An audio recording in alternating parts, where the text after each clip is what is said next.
Ya, hari ini kita akan mulai membahas tentang kitab suratan ya, suratan khususnya Filipi. Jadi Filipi itu kalau kita lihat surat Filipi ada 4 pasal, ya 4 pasal.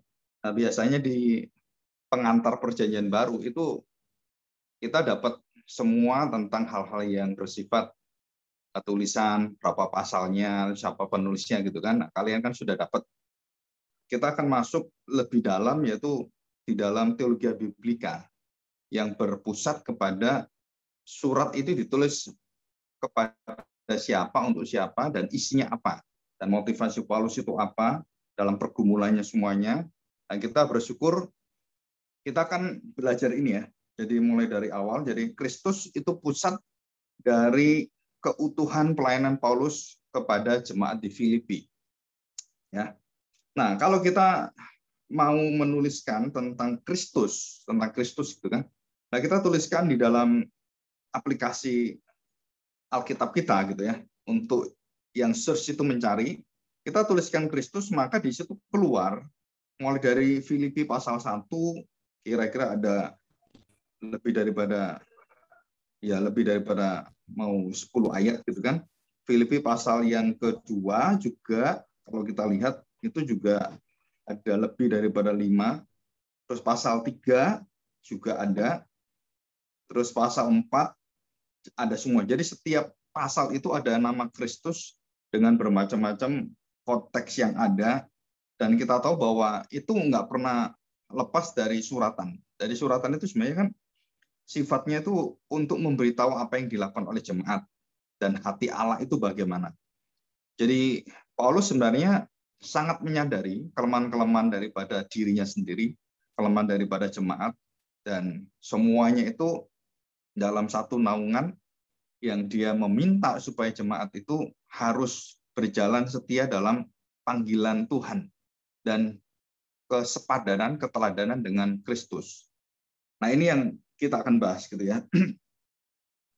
Apa yang menjadikan pelayanan Paulus itu tantangannya banyak, ya tantangan banyak dari bermacam-macam, mulai dari dalam sampai kepada yang luar, dan bagaimana dia terus dicari dan dikejar-kejar, ancaman untuk dirinya yang berubah dari orang Yahudi, orang Israel itu berubah menjadi orang Kristen, menjadi orang pengikut Kristus ke jalan Tuhan. Nah, itu dia mengalami kesulitan dan dia terus dicari, dan apapun yang dia lakukan itu menjadi sorotan gitu. Dan kemudian jemaat yang dia ajar di Filipi ini nggak lama ya, dia nggak lama. Dan di Filipi nggak lama. Nah, dia kemudian masuk ke dalam satu hubungan jemaat. Jadi gembala dan jemaat itu ada hubungannya. Satu hubungan gembala dan jemaat. Nah, hubungan apa itu? Ini hubungan yang di dalam Kristus itu hubungan bukan hanya pelayanan, tapi hubungan seperti Bapak rohani dengan anak-anaknya, dengan anak-anak rohaninya. Dan itu lebih daripada hubungan cuman fisikal. Bahkan kalau boleh dikatakan lebih daripada hubungan normal manusia keluarga biasa gitu ya. Dan ada nilai-nilai kerajaan Allah yang tersimpan di dalamnya. Jadi kuasa yang tak tergoyahkan dalam pelayanan Paulus itu, khususnya pastoral dia, berjemaat itu adalah hidup berpadanan dengan Injil Kristus. Nah, ini yang sangat berat gitu ya, yang sangat berat. Kita terus berjalan.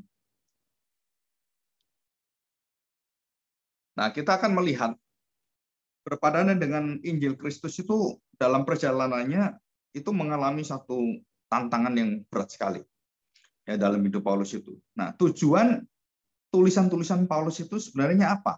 Sebenarnya dia ingin memperkenalkan karya Kristus dan bagaimanakah Allah Bapa itu begitu mencintai manusia itu, dan cintanya itu hanya ada satu jalannya, hanya ada satu caranya dan satu-satunya cara.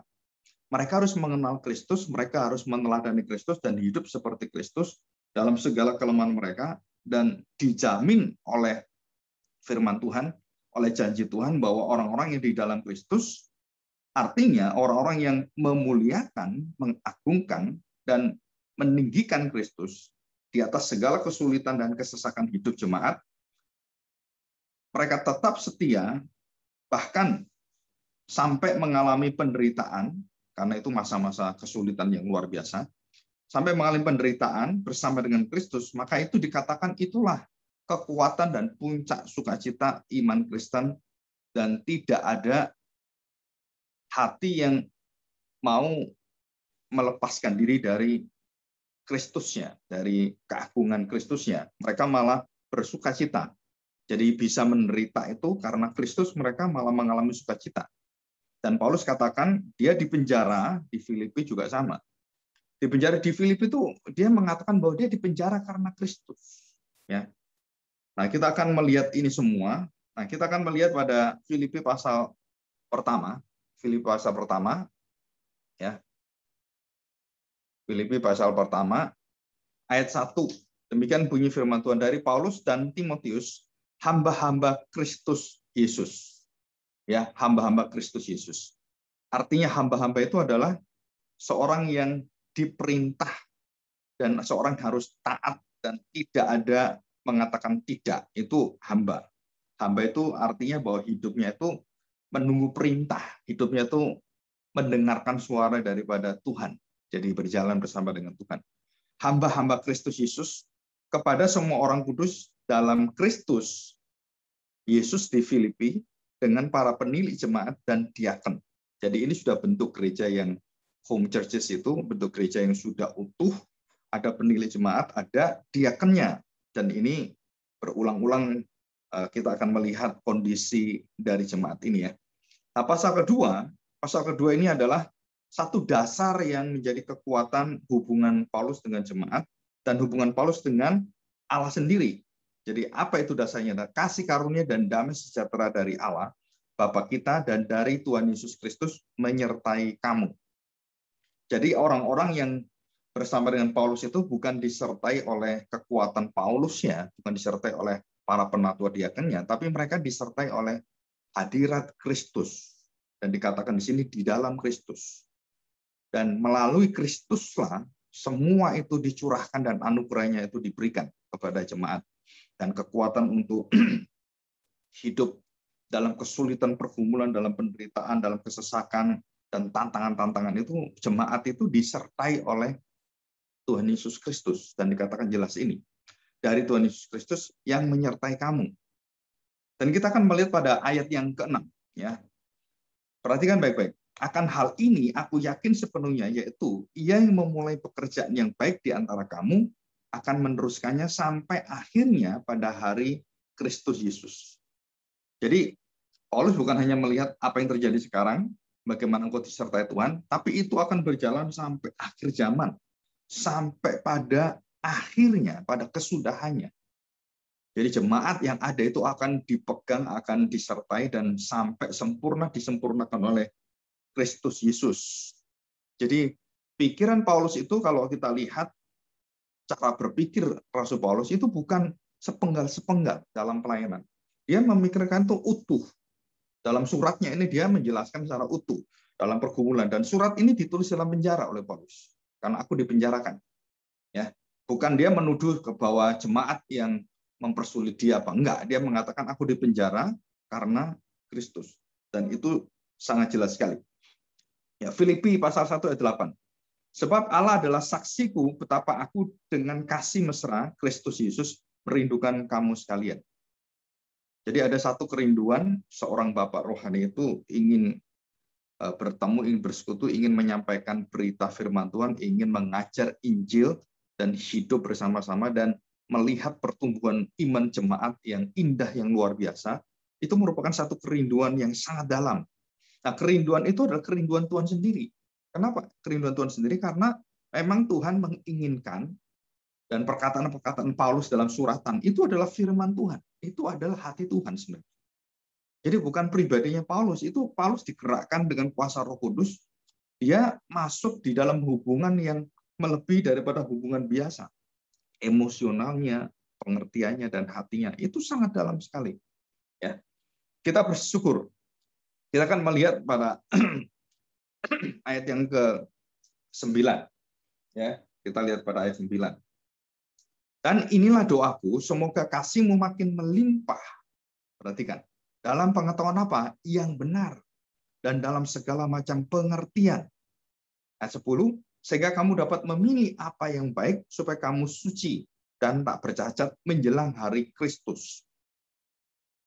Dan satu-satunya kata tentang buah kebenaran itu pada ayat 11 itu kita akan baca. Penuh dengan buah kebenaran, tidak berhenti di sana selesai, buah kebenaran itu, dan dikatakan yang dikerjakan. Jadi buah kebenaran itu karya buah daripada kehidupan kita yang benar, dan kita bisa melakukan banyak hal, kebaikan-kebaikan, bagaimana kita bisa mengasihi orang, bagaimana bisa mengampuni orang. Dikatakan di sini adalah buah kebenaran itu memenuhi, penuh dengan buah kebenaran yang dikerjakan oleh Yesus Kristus untuk memuliakan dan memuji Allah, memuji Bapaknya. Ini jelas sekali bahwa buah kebenaran itu bukan karya manusia. Buah kebenaran ada karya Kristus. Kebenaran Kristus menjadi kebenaran kamu. Jadi kalau kita perhatikan begini ya. Jadi saya bisa melakukan, saya menderita bisa, terus saya bisa mengasihi orang, bisa mengampuni. Itu yang melakukan, yang berkarya dalam diri kita, itu bukan diri kita.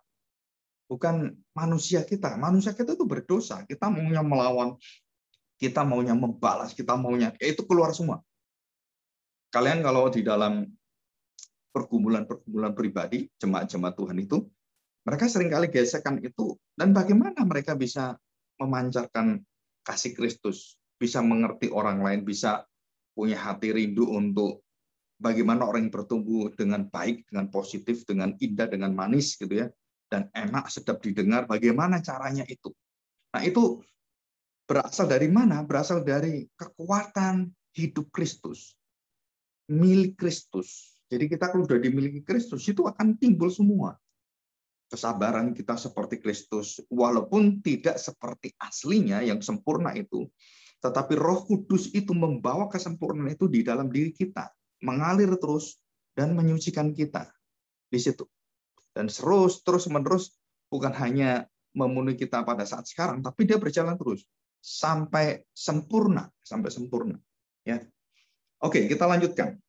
Kita lanjutkan pada ayat yang ke-13 ya. Kesaksian Paulus dalam penjara. Nah, ini yang saya jelaskan tadi bahwa Paulus itu di dalam penjara, Aku menghendaki saudara-saudara supaya kamu tahu bahwa apa yang terjadi atasku ini, yang sekarang ini terjadi, aku di penjara, aduh kok kayaknya bagaimana ya pemimpin kita di penjara, kita menunggu arahan pemimpin, kita tunggu bagaimana nanti kita berjalan, siapa yang memimpin kita. Seolah-olah itu menjadi halangan yang berat sekali bagi pelayanan jemaat di Filipi dan jemaat-jemaat yang lain. Karena pemimpinnya di penjara. Jadi pemimpinnya tidak bisa apa-apa sekarang. Nah, bagaimana kondisi seperti ini? Perhatikan baik-baik. Paulus mengatakan apa? Bahwa apa yang terjadi atasku ini justru menyebabkan kemajuan Injil. Bayangkan, justru menyebabkan kemajuan Injil. Sehingga telah jelas bagi seluruh istana dan semua orang lain bahwa aku dipenjarakan karena siapa? Karena siapa? Karena Kristus. Jadi bukan karena saya jahat, bukan.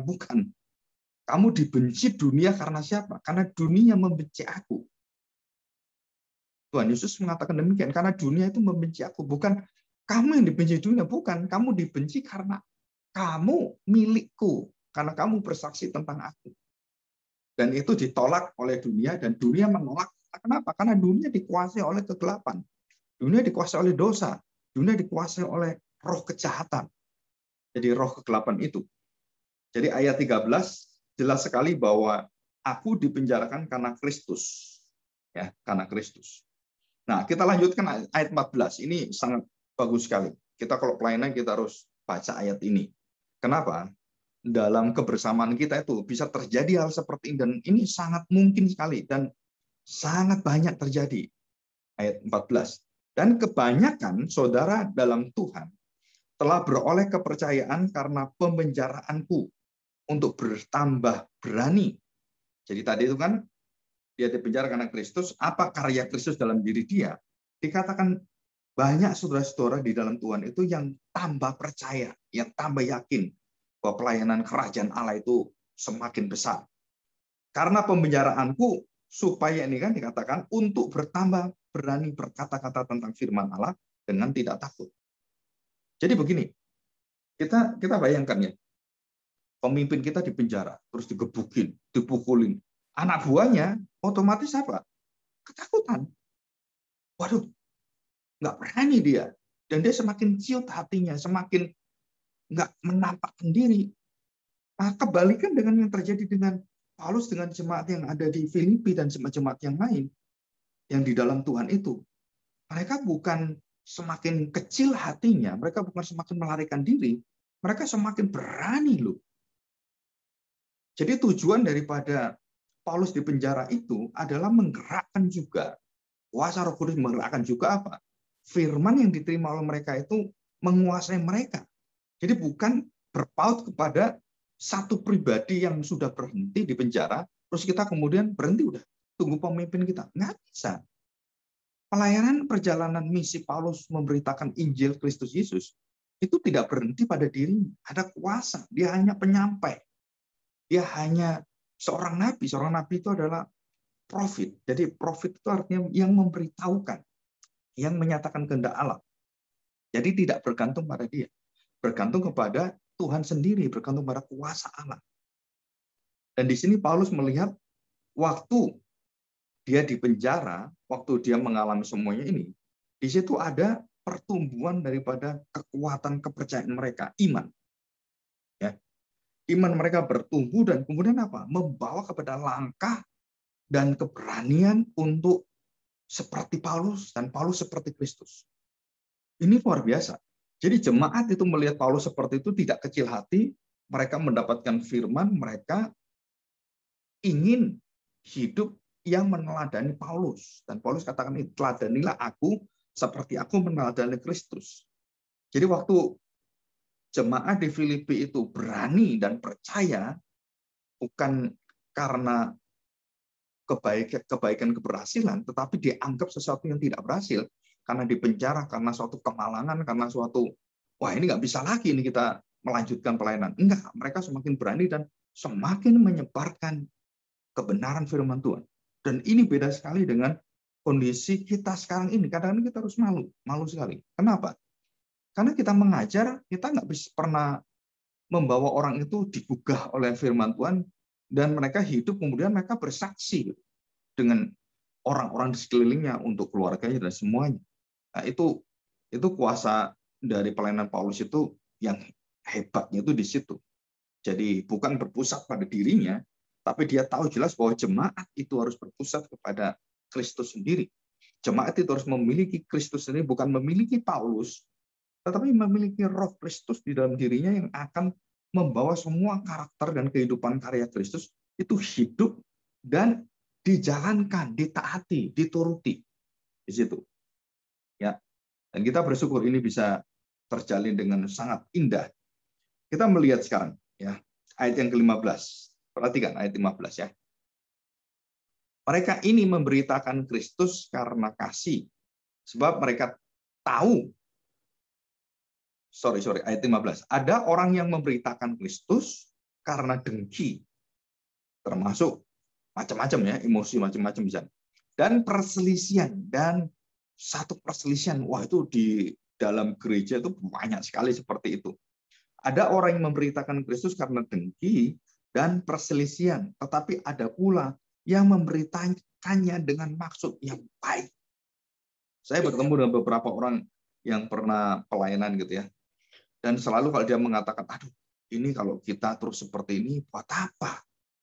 Setiap kali saya bertemu, saya rapat, isinya itu cuman saling mengunggulkan diri, saling berantem, nggak ada ketundukan pada firman Tuhan, nggak ada doa-doa, bagaimana kesulitan di bawah doa.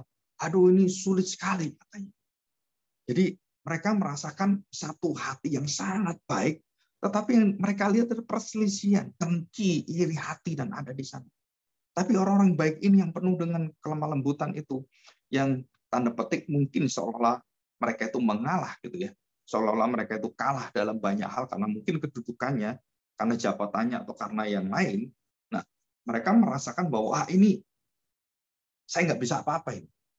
Ini yang pimpinan seperti ini bagaimana ini? Dan mereka punya maksud baik, ada satu hati yang sangat lembut, satu hati yang bisa menaruh kesabaran, satu hati yang bisa menjalankan pengampunan. Ini kok nggak ada di dalam gereja kita. Nah, ini contohnya sama seperti di Filipi. Ya lingkungan kita lah yang paling dekat. Teman-teman kita yang ada di sekeliling kita. Mau nggak kita menghidupi Kristus?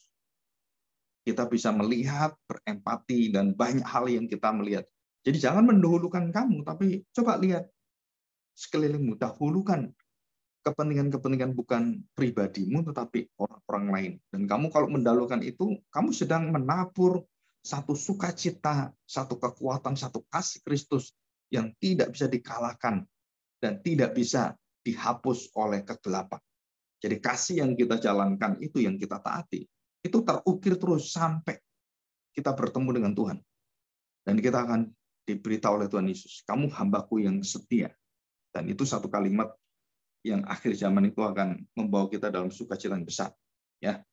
Jadi mereka memberitakan Kristus itu karena dengki, perselisihan, dan juga ada yang dengan maksud baik. Jadi waktu berselisih juga bisa, ada yang maksud baik bisa juga. Gitu ya. Dan mereka dibawa kepada kesepadanan, kepada keserupaan, kepada keteladanan Kristus. Dan mereka harus bisa satu kembali dengan kasih, kesabaran, dan juga saling meletakkan hidup, saling menyangkali diri, dan di situ akan timbul satu pelayanan yang sangat indah. Ayat yang ke-16. Demikian bunyi firman Tuhan. Ini tulisan Rasul Paulus di penjara loh ya. Ini di penjara, ini bukan dia sebagai hamba Tuhan yang dengan kemewahan, ketercukupan. Enggak cukup dia. Dia mau mati ini. Dia menuju kematian, menuju maut. Perhatikan ayat 16, Filipi pasal 1 ayat 16. Mereka ini memberitakan Kristus dalam kasih, sebab mereka tahu bahwa aku ada di sini untuk membela Injil. Ya, artinya, untuk terus memegang Injil, harus percaya pada Injil, dan dia tidak pernah lepaskan pada Injil. Jadi itu artinya membela. Gitu ya. Jadi mereka memberitakan Kristus, jadi yang diberitakan apa? Kristus. Jemaat memberitakan siapa? Kristus, bukan memberitakan, waduh gereja kamu itu luar biasa diberkati Tuhan. Apa diberkatinya? Mulai dari pendetanya, mulai daripada kehebatan puji-pujiannya, wah, mulai daripada keindahan pemain-pemain dan orang-orang terlibat di dalam ibadah penyembahan itu, dan semua kita puji. Nggak ada apa Kristus, nggak ada karakter Kristus. Ini aneh sekali. Kenapa itu nggak ada?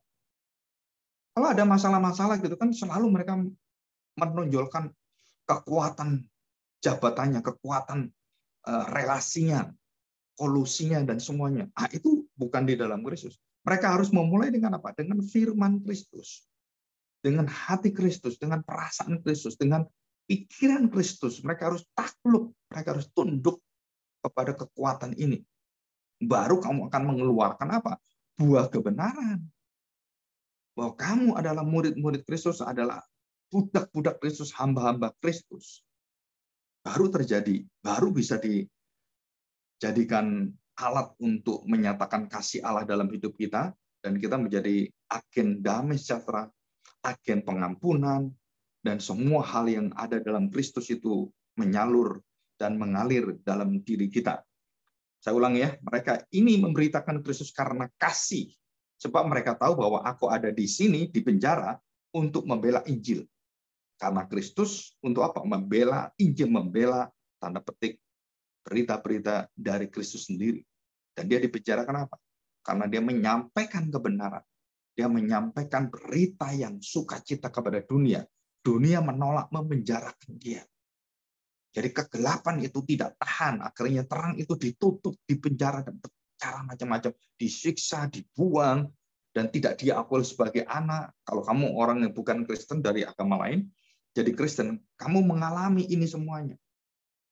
Tetapi kita tidak pernah dikalahkan dengan itu. Ayat 17, tapi yang lain karena kepentingan sendiri. Coba kita lihat. Tetapi yang lain kebalikannya, dengan yang penuh kasih, dengan maksud baik, yang lain mencari kepentingan sendiri. Tetapi yang lain karena kepentingan sendiri dan dengan maksud yang tidak ikhlas, tidak tulus, tidak pada ujungnya kepada kemuliaan dan pemujaan kepada Kristus, bukan. Kepada dirinya, kepentingannya. harga dirinya, dan banyak yang lain. Bahwa aku ada di sini untuk bela Injil jelas sekali, bukan untuk kepentingan saya, tapi kepentingan kemuliaan dan berita Injil.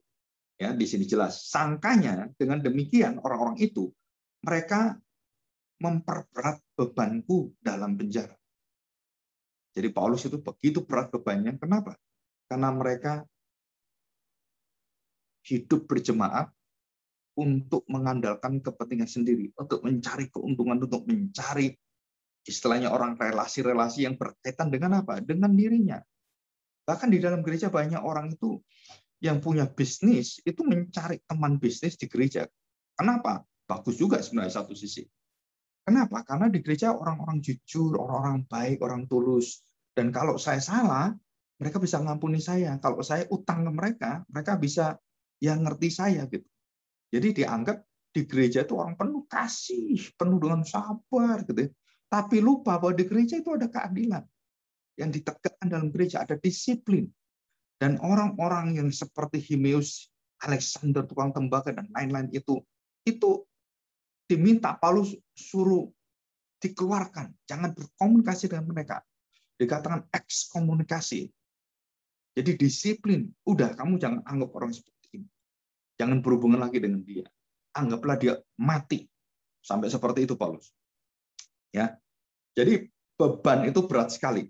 Jadi apa yang diajarkan oleh Paulus adalah dia sedang menghadirkan bagaimanakah kehidupan Kristen yang sejati, jemaat sejati, dan jemaat yang ilalang, gadis bodoh, jemaat yang kambing, bukan domba.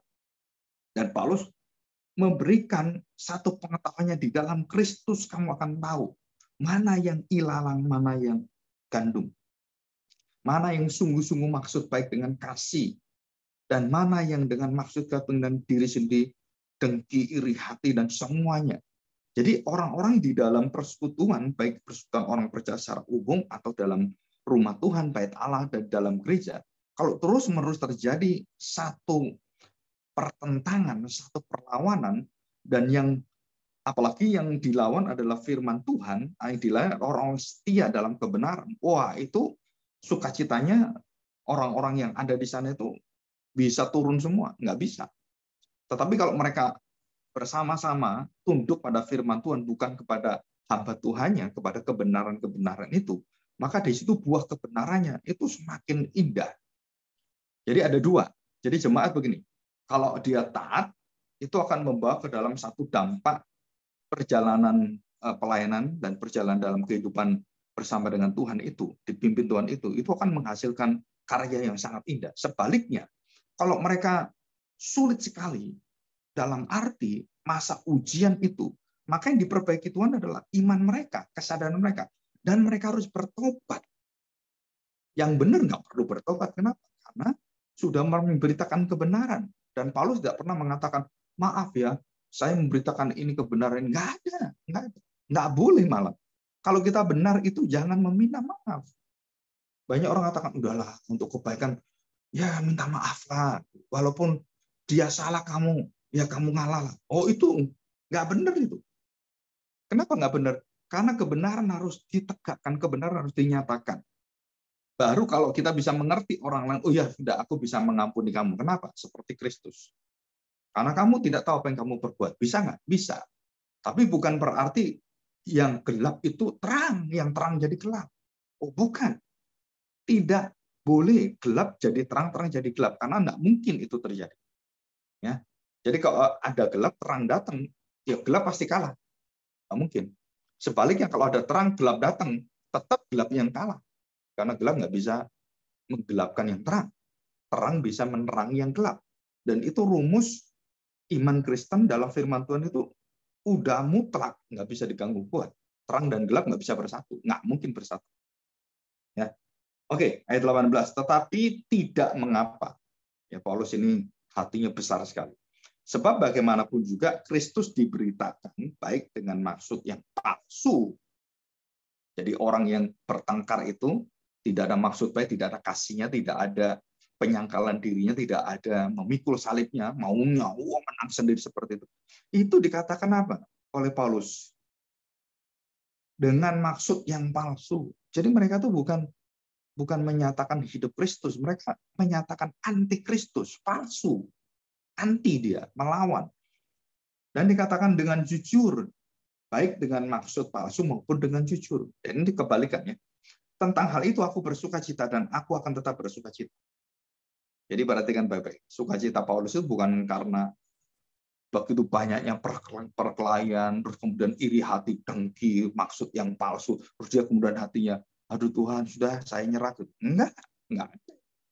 Malah dia bersukacita, kenapa? Dia melihat satu kebenaran itu bahwa Injil diterima dengan dua macam hati manusia. Satu adalah hati yang lembut dan satu adalah hati yang begitu keras, tekar tengkuk. Nah ini, jadi dua.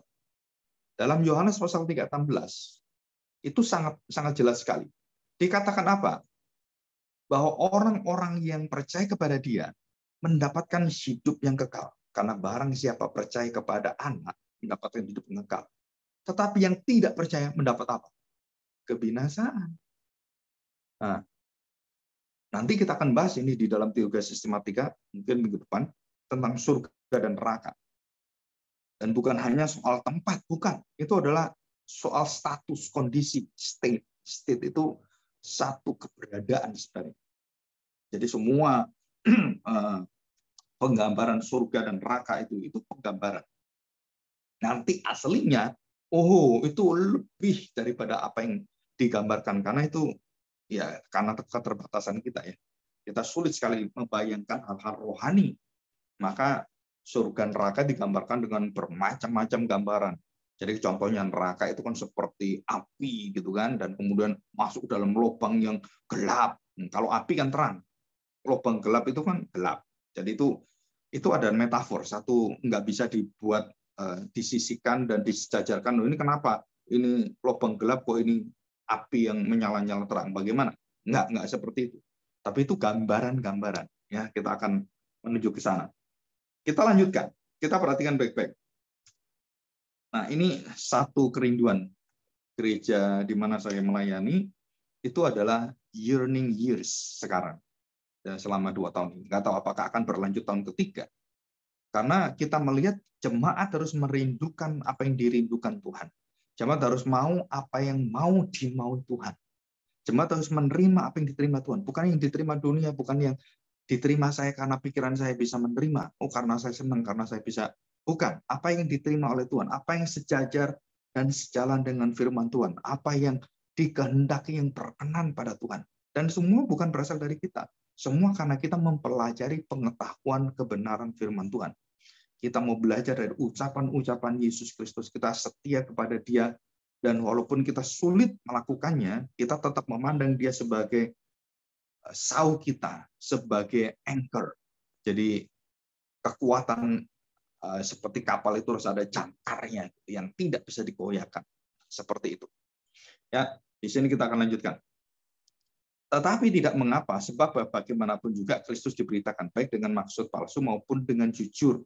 Dalam segala hal itu, apapun, Paulus katakan, aku bersukacita, aku tetap akan bersukacita. Nggak habis-habisnya. Ayat 19. Karena aku tahu bahwa kesudahan kesemuanya itu atau semuanya, kesemuanya atau semuanya ini ialah keselamatanku oleh doamu dan pertolongan Roh Yesus Kristus. Jadi Paulus mengatakan bahwa saya bertanggung jawab sebagai seorang tanda petik, seorang nabi, seorang rasul, seorang pengajar, seorang gembala, dan semua yang berkaitan dengan penyampaian firman Tuhan, penjagaan pembelian firman Tuhan, dikatakan dengan jelas bahwa semua terjadi, semuanya ini ialah keselamatanku oleh doamu. Ujung kesudahannya apa? Jadi saya tanya sekarang, kalau orang Kristen yang tidak pernah bergaul, tidak pernah hidup dalam gereja, dan dia cuma menyendiri, apalagi dalam kondisi seperti ini, dia percaya, udah karena pandemi nggak ke gereja, terus dia di dalam gereja sendiri. Saya tanya, apakah dia menjadi orang Kristen yang tanda petik yang benar-benar Kristen yang seperti firman Tuhan katakan? Tidak. Dia tidak pernah ada orang Kristen yang sendirian. Orang Kristen yang semaunya diri sendiri. Orang Kristen yang tidak mau berhubungan dengan siapapun. Orang Kristen yang mau nyaman dalam hidupnya, mau terjamin dalam hidupnya. Nggak ada yang bisa jamin kita. Siapa yang bisa menyembelih? Nggak ada. Tapi ada orang-orang yang seperti ini. Jadi Paulus mengatakan, kamu jangan menjadi orang Kristen jemaat yang seperti itu. Nggak bisa. Kenapa? Karena kamu memiliki Kristus. Kamu punya tanggung jawab yang besar.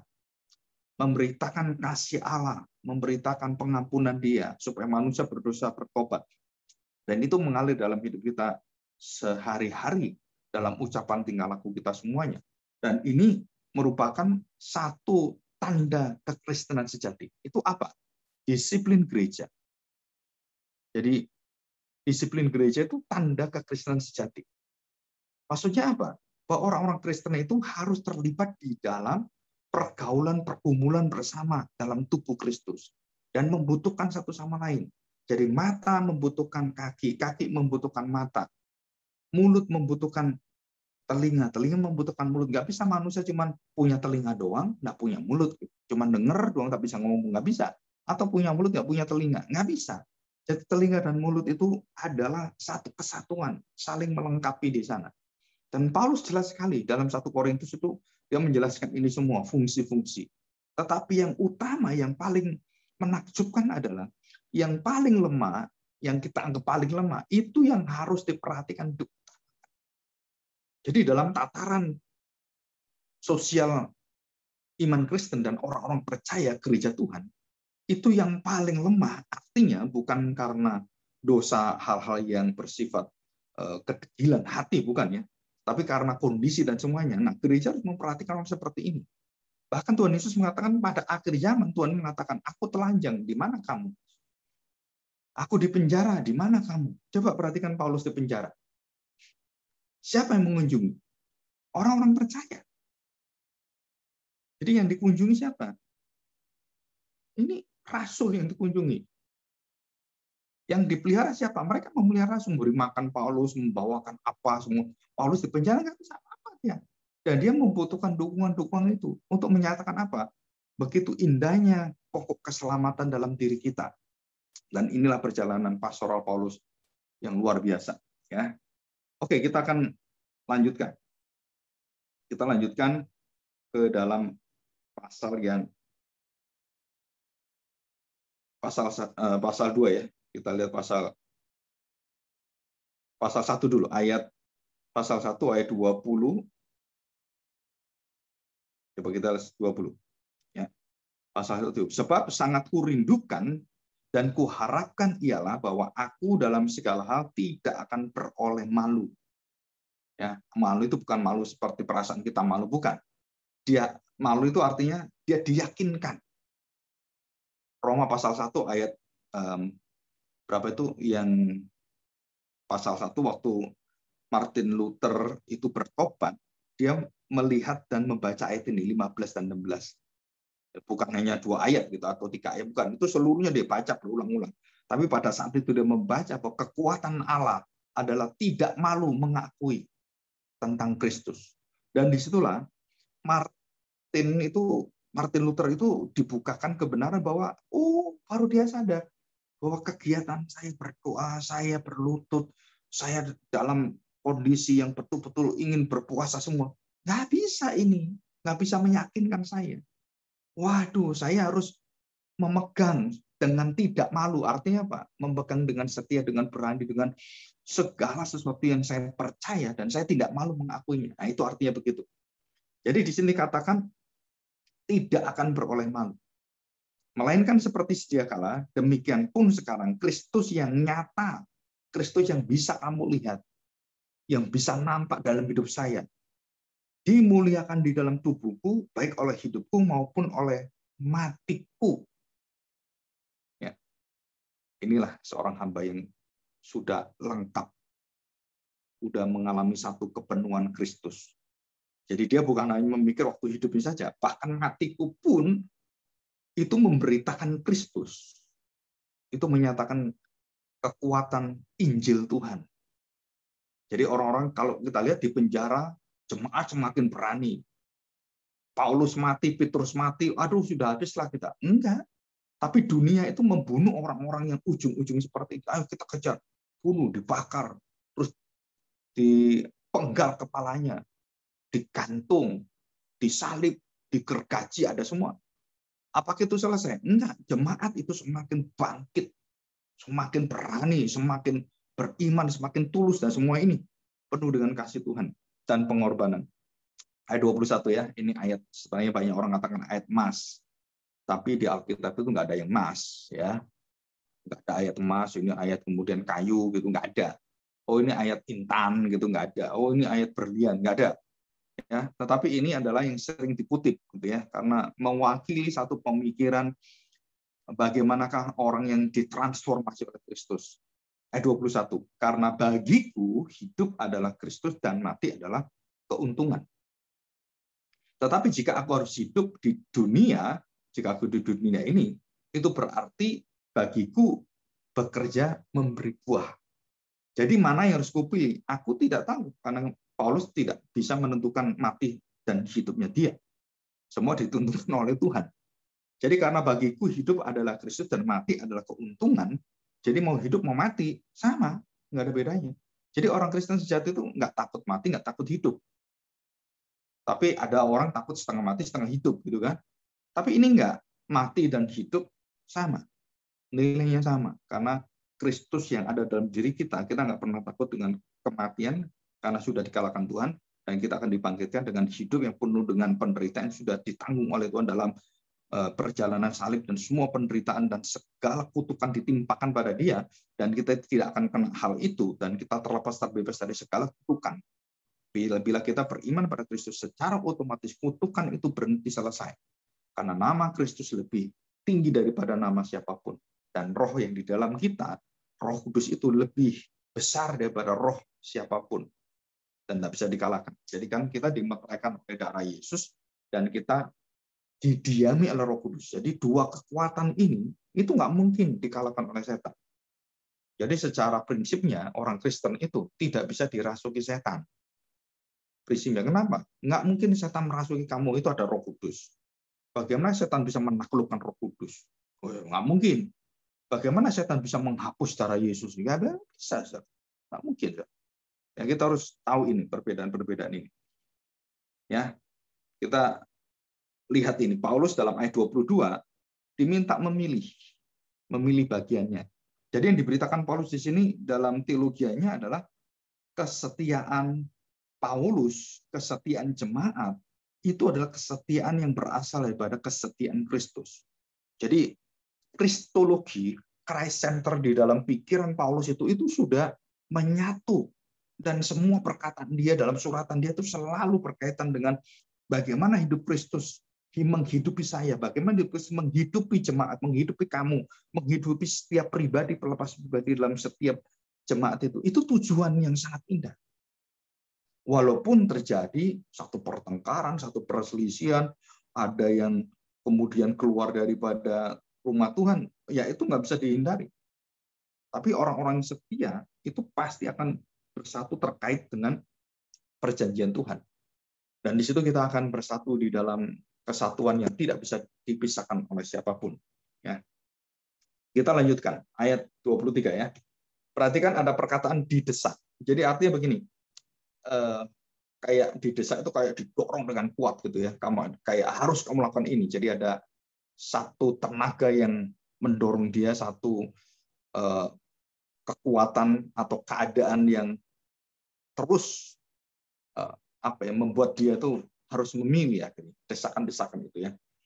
Ayat 23, aku didesak dari dua pihak. Aku ingin pergi dan diam bersama-sama dengan Kristus, itu memang jauh lebih baik. Tetapi lebih perlu, nah kondisi yang ada ini lebih perlu, dia pasti mati, karena dia tahu dia akan mati menjadi martir, dan sudah diberitahu Tuhan, kamu akan mati untuk Injil bagi segala bangsa, dan dia sudah tahu itu. Jadi memang jauh lebih baik bersama dengan Kristus selama-lamanya, udah indah, udah sempurna. Tetapi lebih perlu yang kondisi yang sekarang ini di gereja, yang dipimpin dan dirintis oleh Paulus, ditanam oleh Paulus, tetapi lebih perlu untuk tinggal di dunia ini karena kamu. Dan dalam keyakinan ini, taulah aku akan tinggal dan akan bersama-sama lagi dengan kamu sekalian, supaya kamu makin maju dan bersukacita dalam iman, sehingga kemegahanmu dalam Kristus Yesus makin bertambah karena aku, apabila aku kembali kepadamu. Paulus melihat semuanya sungguh indah dalam memuliakan Tuhan, mengagungkan Tuhan. Nah, maksudnya dia mau datang kepada Filipi, tetapi pada akhirnya Paulus tidak bisa datang dan dia dipenjara. Ya. Oke, kita akan melihat pasal yang kedua yang sangat indah, doktrin Kristologi dan juga doktrin tentang inkarnasi, ya, pasal kedua. Ya. Nah, perhatikan baik-baik, pasal kedua ayat 1 sampai dengan ayat yang ke-11, ayat 1 sampai 11, kita nggak akan masuk satu persatu ya. Saya akan bacakan beberapa ayat yang penting. Ya. Ayat yang ketiga, dengan tidak mencari kepentingan sendiri, ya kepentingan diri. Apa itu kepentingan sendiri? Nggak tahu kamu punya kepentingan apa, mencari keuntungan apa, macam-macam gitu ya. Dan juga atau dikatakan puji-pujian yang sia-sia atau penghormatan, penghargaan. Satu hormat pada orang, satu pujian yang kita terima. Nah, itu hati-hati. Kita tidak diperbolehkan untuk mengambil haknya Tuhan. Dengan tidak mencari kepentingan sendiri atau puji-pujian yang sia-sia, sebaliknya hendaklah dengan rendah hati yang seorang menganggap yang lain lebih utama daripada dirinya sendiri. Dan ini jelas ada dalam 1 Korintus pasal 13 tentang kasih. 4, dan janganlah tiap-tiap orang memperhatikan kepentingan sendiri. Semuanya kepentingan diri sendiri. Jangan mencari kepentingan dirimu sendiri, kamu jangan mementingkan dirimu sendiri. Hanya memperhatikan kepentingan sendiri. Perkataan hanya itu artinya berpusat pada dirimu. Memikirkan apa yang terjadi pada dirimu. Terus aja pikir diri aja. Tetapi kepentingan orang lain juga. Jadi Paulus tidak melarang kamu mikir dirimu. Tapi kalau kamu mikir dirimu terus, itu namanya dosa. Itu namanya self-center. Bukan Christ-center, bukan God-center. Jadi kamu cuman berorientasi pada dirimu sendiri. Ayat yang ketiga, hendaklah kamu dalam hidupmu bersama-sama menaruh pikiran, artinya meletakkan dan menaruh pikiran, menyerahkan pikiran dan perasaan yang terdapat juga dalam Kristus Yesus. Jadi menaruh itu artinya apa? Menyerahkan, udah angkatan takluk, menaklukkan, lebih tepat, lebih apa ya? Terjemahan bahasa aslinya lebih sesuai itu adalah seperti tentara itu, senjata yang dibawa semuanya mau perang itu akhirnya angkat bendera putih dan meletakkan semua senjatanya, kepentingannya, hidupnya, masa yang dia agung-agungkan itu semua diletakkan di hadapan Tuhan, selesai. Barulah bisa dipakai Tuhan. Nah, orang-orang yang tidak meletakkan hidupnya, menaruh dan mempercayakan hidupnya kepada Tuhan, kepada Kristus, orang-orang tidak pernah bisa dipakai oleh Tuhan, karena nggak mungkin dipakai oleh Tuhan, karena dia masih memakai dirinya, memakai senjatanya, nembakin orang semua seenak sendiri dia, ngata-ngatain orang juga sama. Nah, dia tidak pernah memakai senjata surgawi. Di situ, dari jemaat ini diperingatkan oleh Paulus. Ayat yang ke-8. Yang walaupun dalam rupa Allah tidak menganggap kesetaraan dengan Allah itu sebagai milik yang harus dipertahankan, melainkan telah mengosongkan dirinya sendiri dan mengambil rupa seorang hamba dan menjadi sama dengan manusia. Ya, jadi ini sangat indah. Ini adalah inkarnasi. Jadi tujuan Allah menyelamatkan manusia dengan satu tujuan apa? Allah itu menjadi manusia. Itu tingkatannya luar biasa. Jadi kalau kita berpikir dengan secara gambaran gitu ya, secara gambaran, Allah turun, ya kan? Terus kita lihat seumpama gitu ya. Kalau Allah kemudian turun jadi malaikat, udah rendah dia. Turun kemudian bukannya jadi malaikat, dia menjadi manusia, udah rendah lagi.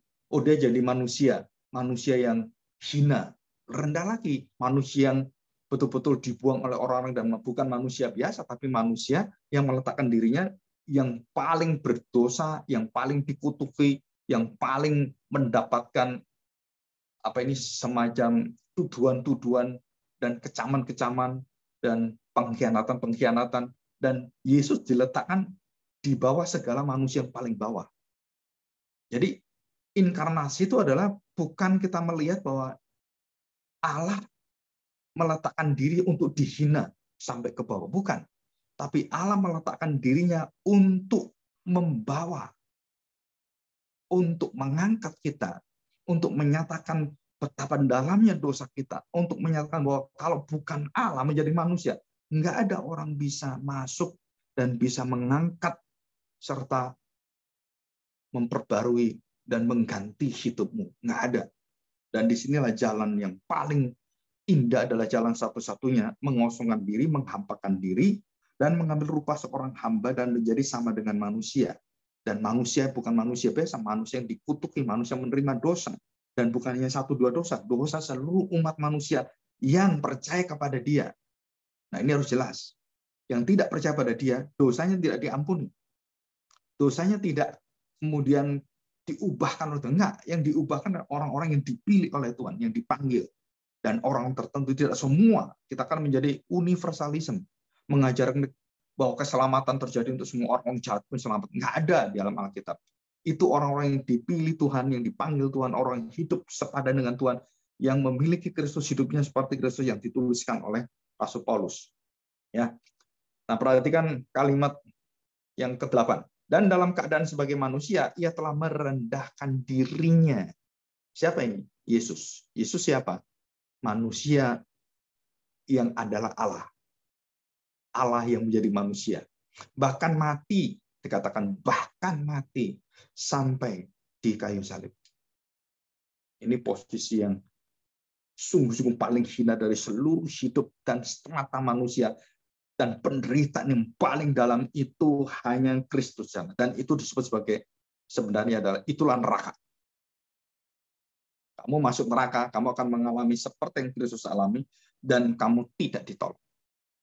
Dan kamu sendirian di sana.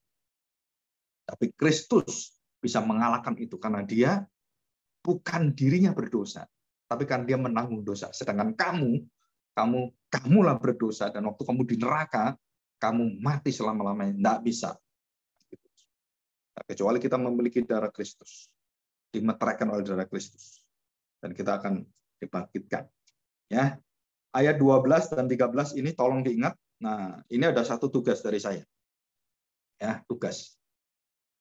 Tugas ditulis ya. Filipi pasal 2 ayat 12 dan 13. Nah, ini tugas bisa nanti kalau sampai ujian nggak bisa, ini menjadi ujian akhir. Tugas ini ya. Ini paper. Tolong Filipi, ayat Pak. Berapa, Pak? Saya jelasin dulu, nanti kita baru ngomong ya. Filipi pasal 2 ayat 12 13 khususnya. Itu kalian cari penafsirannya dan kemudian kesimpulannya. Ya, saya akan jelaskan di sini secara singkat, nanti kalian cari terus kalian maksudnya apa gitu. Pokoknya itu minimal 2 halaman dan paling banyak 5 halaman ya. Tugas papernya. Perhatikan. Tetaplah kerjakan keselamatanmu. Perhatikan baik-baik. Hai saudara-saudaraku yang kekasih, kamu senantiasa taat, karena itu tetaplah kerjakan keselamatanmu dengan takut dan gentar. Jadi perhatikan. Tetaplah kerjakan keselamatanmu dengan takut dan gentar.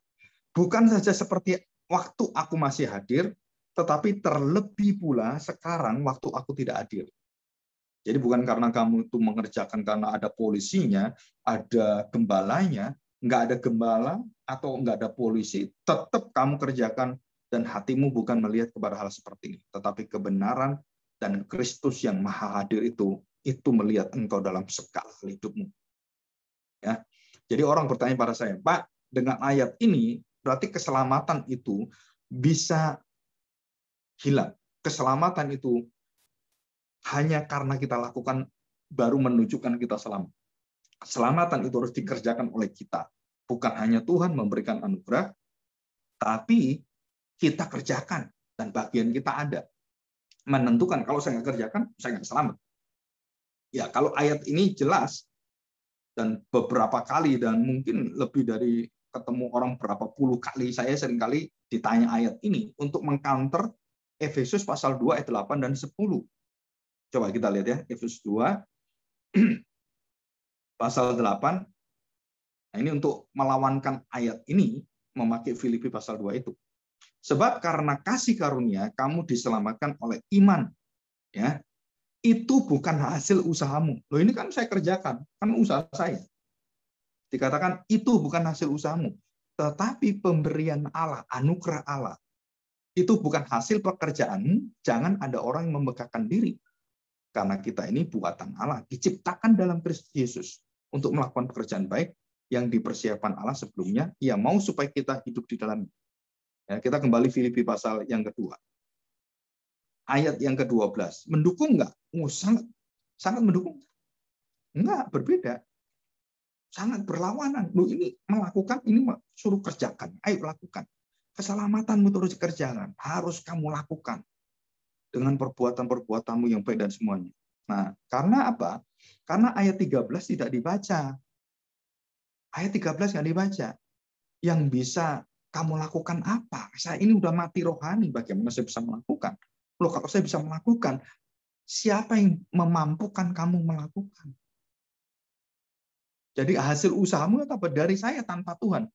Kalau diperlengkapi perbuatan baik, karena kamu sudah memiliki anugerah, kamu bisa melakukan kebaikan-kebaikan dan dikenan Tuhan. Di luar itu nggak bisa. Jadi semua agama, orang beragama, orang beribadah, berpuasa, berkorban semuanya, itu menjijikkan di hadapan Tuhan. Tanpa Kristus, semua ibadah itu tidak pernah dikenal Tuhan. Tanpa Kristus, tanpa darah Kristus, tanpa pengorbanan, tanpa pintu, akulah pintu, akulah jalan. Nah, ada itu. Nah, ada. Nah, perhatikan. Ya, perhatikan. Ayat 13. Karena jelas sekali, kamu bisa semua itu mengerjakan semua itu karena siapa? Kan karena itu merupakan kekuatan yang membangun kalimat sebelumnya. Karena apa? Kamu bisa seperti itu. Karena Allah lah yang mengerjakan di dalam kamu. Jelas kan? Jadi Allah mengerjakannya di dalam kamu, bukan kamu. Allah yang berkarya dalam kamu. Allah yang beroperasi. Allah yang mengerjakan itu di dalam kamu. Baik apa? Yang pertama, kehendakmu, kemauanmu, keinginanmu dikuduskan Tuhan. Maupun pekerjaan menurut kerelaannya. Dan begitu banyak buah pertobatan, buah kebenaran, buah Roh Kudus itu memancar keluar. Dari mana? Karena siapa? Jawabannya jelas, karena Allah.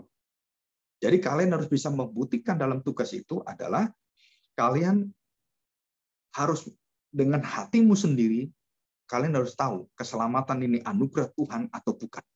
Tidak ada setengah-setengah. Kalau Allah, nggak ada usaha manusia. Kalau manusia, walaupun katakan ya manusia harus berusaha, berarti kamu langsung menghilangkan karya Allah. Dan kedua kekuatan cara keselamatan dalam kekristenan ini yang sudah rusak. Pada zaman ini mengatakan bahwa kekristenan itu usaha manusia, harus ada usaha manusia. Sedangkan di satu 100% Allah yang berkarya. Nah, kamu harus pilih yang benar yang mana. Jadi saya beritahu bahwa semua kitab suci mengatakan semua dari Allah, Alfa Omega, yang awal dan akhir, dari zaman kapanpun sampai apapun, semua. Kita melihat bangsa Israel yang hancur hidupnya. Dan Allah lah yang membangkitkan, Allah lah yang mengampuni, Allah lah yang mengangkat dan memberi nabi. Semua dari Allah. Dan tidak ada usaha manusia. Dan itu jelas. Dari posisi saya pribadi, saya nggak tahu yang lain, gitu ya, pengajar yang lain. Saya pribadi, bahwa jelas sekali dalam firman Tuhan, dan perkataan Tuhan Yesus, dan semua rasul-rasul, baik perjanjian lama maupun perjanjian baru, dan juga sejarah gereja membuktikan bahwa keselamatan adalah karya salib. Titik. Tidak ada yang lain. Kalau kamu menambahkan salib dengan perbuatanmu, itu artinya kamu mengkhianati dan kamu menghina Kristus. Titik. Dan itu posisi. Tapi kalau kalian bisa mendebat saya dengan mengatakan, Pak, harus ada perbuatan baik, silakan. Dan kalau perdebatan kamu bisa menuliskan dengan mengatakan keselamatan bukan hanya hasil karya anugerah Allah dan manusia harus bertanggung jawab dan semuanya, silakan. Kalau kamu bisa meyakinkan saya, maka nilaimu itu bisa dapat amin. Amin. A plus plus plus plus plus semuanya.